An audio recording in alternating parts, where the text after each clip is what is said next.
बिहार विधानसभा का चुनाव नीतीश कुमार के चेहरे और नरेंद्र मोदी की अगुवाई में चुनाव लड़ी जाएगी, जिसमें एक बार पुनः एनडीए विजय प्राप्त करते हुए बिहार में सरकार बनाने में सफल होगी। यह बातें जनसंवाद रैली दौरान डेहरी पहुंचे प्रदेश महामंत्री जनक राम ने कही। उनका कहना था कि बिहार में विकास की ऐसी बहार एनडीए के शासनकाल में बही है कि लोग अभी से रुकने देना नहीं चाह रहे हैं और आगे बढ़ाने में अपना पूरा समर्थन देने को तैयार हैं।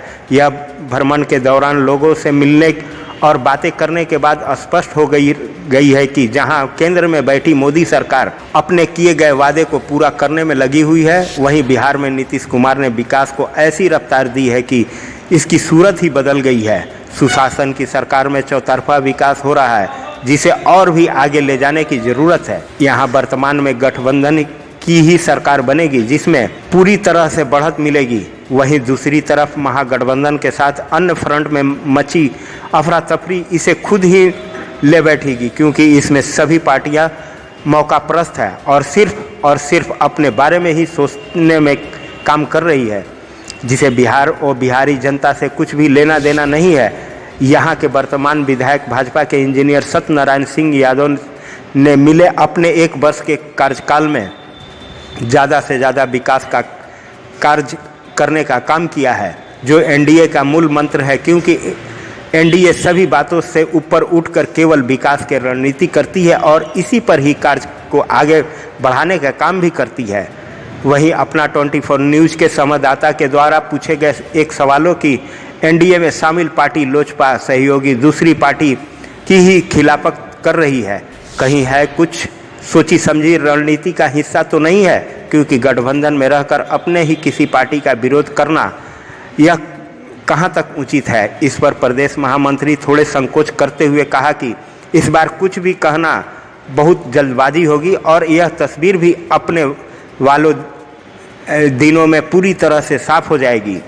बैठक में उपस्थित जिला प्रवक्ता मीडिया प्रभारी प्रकाश गोस्वामी ने मुख्य अतिथि से उपस्थित मुख्य रूप से प्रदेश महामंत्री अजय यादव, जिला अध्यक्ष सुशील कुमार, जिला महामंत्री शशिभूषण सिंह, विजय सिंह, पूर्व जिला महामंत्री अजय सिंह, नगर अध्यक्ष संजय गुप्ता, कन्हैया सिंह, शशि प्रभात के साथ अन्य कई उपस्थित रहे। अपना 24 न्यूज़ के लिए गौतम कुमार के साथ रविंद्र कुमार की रिपोर्ट। जानकारी तो आपके द्वारा मुझे से मिल रही है, इसके आधिकारिक कोई सूचना नहीं है और मुझे लगता है कि सब ये गठबंधन का पार्ट है। जेडीयू, लोजपा, भारतीय जनता पार्टी, यानी मुझे लगता है कि अभी कुछ घंटों में प्रेस होगा जिसमें सब आपके सामने आ जाएगा। जो आपने पूछा है इसकी आधिकारिक मुझे कोई जानकारी नहीं है। लगता है कि आप सारी बात को समझ करके ये सवाल आपने किया है। अभी हमारे प्रदेश के नेतृत्व सेंट्रल कमेटी होती है, सेंट्रल कमेटी के ऊपर ये तय करने का एक आधिकारिक बोझ होता है, भार होता है और मुझे लगता है कि जो सेंट्रल कमेटी निर्णय लेती है वो निर्णय तो सर्वमान्य होता है। हम भारतीय जनता पार्टी के पदाधिकारी कार्यकर्ता होने के नाते और बिहार प्रदेश जनमानस सेंट्रल पार्लियामेंट्री बोर्ड की तरफ सरसरी निगाह से हम लोग देख रहे हैं। जो पार्लियामेंट्री बोर्ड तय करता है वो मेरे सर आंखों पर होता है। हमारे एक अलायंस से पार्टनर है, गठबंधन के वो पार्टनर है, तो गठबंधन है। हमने तो कहा है कि अभी जो पार्लियामेंट्री बोर्ड जो निर्णय करेगा वो सर आंखों पे रहेगा।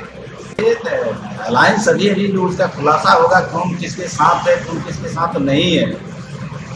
विषय तो महागठबंधन में है कि एक एक करके उनकी कुनबे टूट रहे हैं और मुझे ये खुशी हो रही है कि जो उन लोगों ने महागठबंधन का कई महीनों से एक चर्चा चल रही थी कि बड़ी मजबूती से उन लोगों ने मैदान में जाएंगे। मुझे तो खुशी होती है कि सिर्फ चुनाव में महागठबंधन सुनने को मिलता है, लेकिन जैसे चुनाव आता है तो महागठबंधन कई पार्ट में बांट जाता है। जैसे आपने देखा होगा निषाद भाई साहब ने उनके इसी में ही किस तरह उनको सम्मान नहीं मिला, अपमानजनक जब हुआ तो उन्होंने अपने पद और सम्मान गरीबा समाज को देखते हुए और इसी से बाहर निकल पड़े।